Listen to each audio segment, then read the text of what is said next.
transfer of political power later this year. And we thought this was the right time to emphasize the importance of freedom of expression to Somalia's political future. Freedom of expression is good for accountability, it is good for stability, it is good for security. And that is why we wanted to release it now. So the report highlights the encouraging progress that has been made by Somalia in the last 4 years towards more accountable government and more inclusive electoral process. This press conference is not about the electoral process, but as you know, the electoral process will involve 14,000 delegates rather than just the 135 in 2012. So the rebuilding of state institutions is fully underway in Somalia, and the federal government has enacted important new legislation, such as the federal media law that took effect last January, and a law approved last month that creates an independent national human rights commission. That is very significant. Somalia will have a National Human Rights Commission.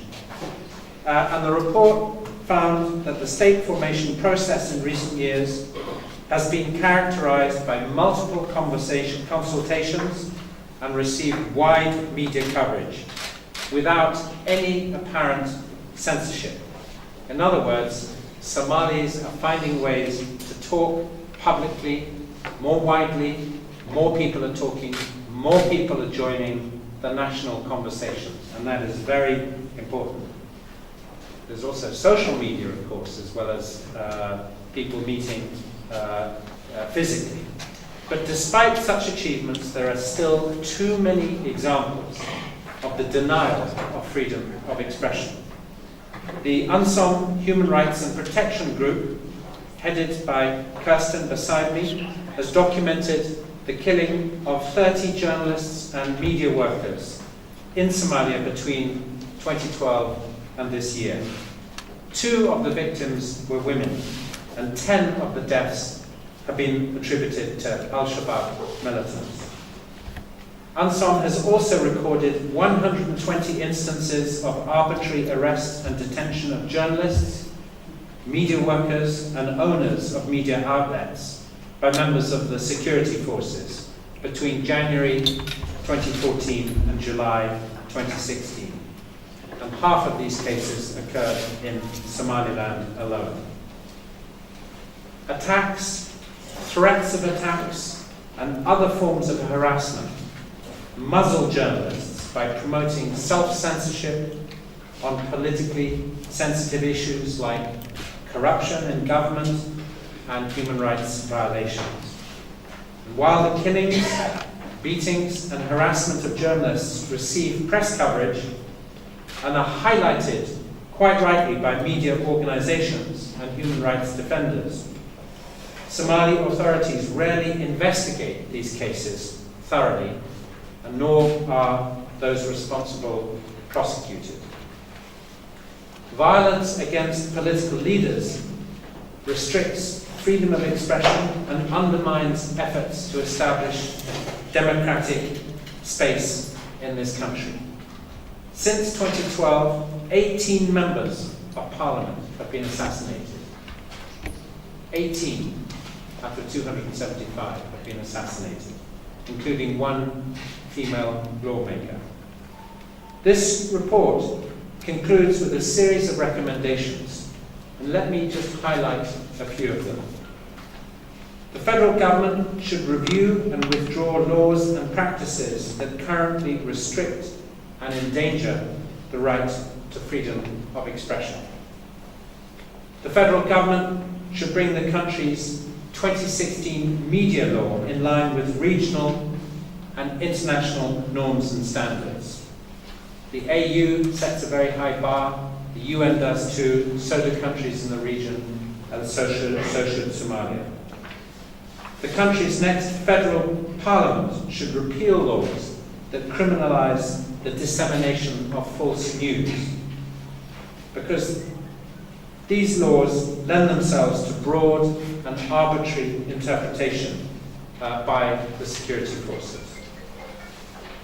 The federal government should take steps to guarantee the rights of women to participate more fully in the political realm, especially in the electoral process that is now coming up, and of course in the one-person, one-vote elections that will take place, we hope, in 2020. Effective oversight mechanisms should be introduced to regulate the National Intelligence and Security Agency to prevent recurring violations of human rights by its agents and to ensure accountability for any actions that target political actors or journalists or human rights defenders. In our view, such actions will increase the value and credibility of national intelligence and security agencies and increase public confidence in it. The federal government should promptly establish the National Human Rights Commission. Having passed the bill, let's move to putting it in place and take steps to ensure its independence and access to the resources that its members will need to play an effective role in the protection and promotion of human rights of all Somalis. And of course, the international community and the UN stand ready to support them. Now, copies of the report were shared in advance with both the federal government and state government authorities. And I would like to recognize the seriousness with which they have taken this report. We are very, very encouraged by that. Our intent is to support them to exercise power responsibly and accountably, because we believe it is good for them and is good for all Somalis. We also understand that the relevant agencies are taking this report seriously, reviewing it very carefully, and the concerns that have been raised and the recommendations that are being made. And we hope that that too will result in more Somalis enjoying human rights and freedom of expression. So let me conclude by saying, once again, that Somalia is making huge progress. There's no question about it, including in establishing human rights laws and institutions, but there are still too many examples of Somalis suffering from human rights deficits and human rights abuse. All Somalis, like all people around the world, deserve accountable institutions as well as guarantees for their right to express their political views. And that, colleagues, is an important message right now. Thank you very much indeed.